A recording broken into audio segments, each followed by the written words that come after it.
Patrick Mouratoglou has just ignited one of the biggest debates in modern tennis, and the reactions from Boris Becker and Rafael Nadal only made it explode even more. In a recent statement that quickly went viral across social media, Mouratoglou claimed that Carlos Alcaraz and Jannik Sinner are already playing tennis at a higher level than the legendary Big Three. For those who think that Djokovic beating Sinner in the semifinal of the Australian Open means that the Big Three is playing better tennis than Alcaraz and Sinner, this is a very short view. First of all, you take one match and you make a rule out of it. Just remember that Sinner had won the 5 previous matches they played against each other. Just one match will not make me change my mind about what I've seen for the last 2-3 years. Jannik moves faster, hits harder, takes the ball earlier, and serves better than Novak. But Novak is the strongest mental in tennis in the history, and that's what made the difference. That's what made his whole career. Sinner won 12 more points throughout the whole match than Novak,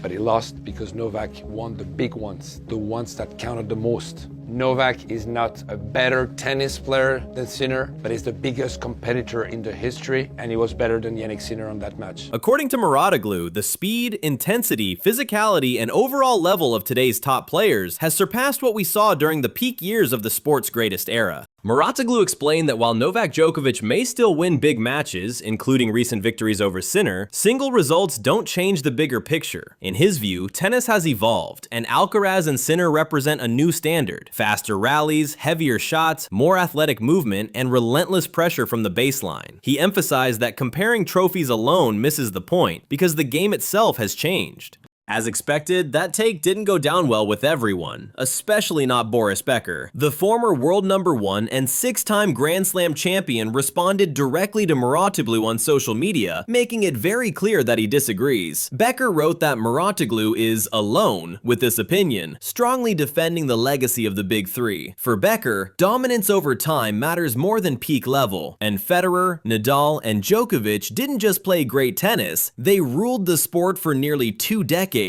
Then came the most talked about reaction of all. Rafael Nadal, usually silent in online debates, briefly reacted to Mouratoglou's comments with laughing emojis. The response instantly caught attention, as fans interpreted it as Nadal openly mocking the claim that today's players are already better than the legends. However, within minutes, Nadal deleted the comment. That deletion only added fuel to the fire, leaving fans to speculate whether Nadal reconsidered or simply decided not to get dragged into the controversy. This debate is happening at a fascinating moment in tennis history. Carlos Alcaraz has just won the Australian Open, cementing his status as the face of the next generation, while Jannik Sinner continues to challenge and beat the very best on the biggest stages. Their level is undeniable, and many fans agree that the modern game is faster and more physically demanding than ever before. At the same time, the Big Three didn't just dominate, they defined an era. Federer, Nadal, and Djokovic pushed each other to historic heights, winning an unprecedented number of Grand Slams and maintaining elite consistency year after year. For many, that longevity and mental toughness outweigh any argument about pure playing level. So the question remains: is Mouratoglou right that Alcaraz and Sinner are already better than the Big Three ever were? Or is this just recency bias driven by the excitement of a new generation? Is tennis evolving beyond its legends, or are we still underestimating what Federer, Nadal, and Djokovic truly achieved? Andy Roddick has different opinion.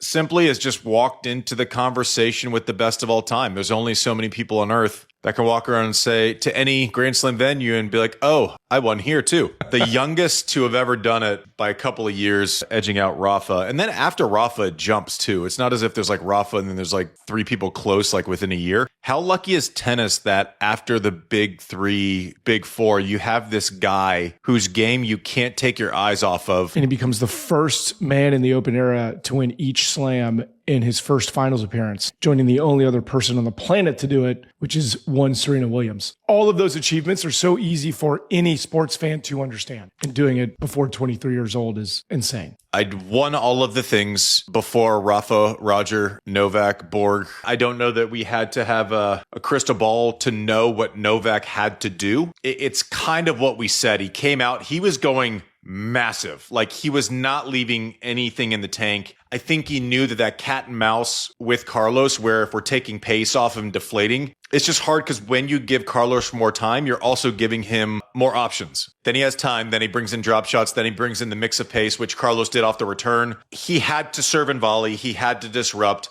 He had to try to pin Carlos in that forehand corner to get to the backhand corner. I think tactically, I think Novak did what he wanted to, but it's strange because now we're in that shift where one person in this matchup has to up the risk, and it's exactly what Novak and Rafa and Roger did to the rest of us normies for all of those years. And it's like, okay, you can do it for a set, but can you do it for 4 sets? The greats always make you up your risk profile. At 38 years old, are the options more narrow in a match for Novak? Absolutely. In order to win one of these matches against the Sinners and the Alcaraz, you need to win the clutch points more often. Against Sinner was 2 of 18 on break points. That manifests in a 6-4 in the 5th win for Novak. Just a masterclass in getting through, fighting, clawing, situational tennis, timing his advances at the highest levels of the highest matches. If someone's converting break points at like even close to a 40% clip, they're most likely going to win. On this specific day, because I can see all you guys going, he's 24, how dare you call it an upset? Right now,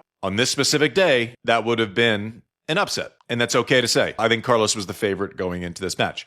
On this day, he had to come out and win that first set and kind of get inside of Carlos a little bit. Listen, I know you've done it 24 times, but at least up until this match, I've done it 6 times in a pretty short amount of time. Like, he's getting to that point where he is going to get settled. He hasn't really seen much. He knew that he had maybe more options, more different pathways to victory, where I think the pathway was a little bit narrower for Novak strategically. Carlos has now entered that conversation where you have to do something extraordinary for a very long time. It's tough to get on top of him. Credit to Novak, man. I'm in a rush to see him play it.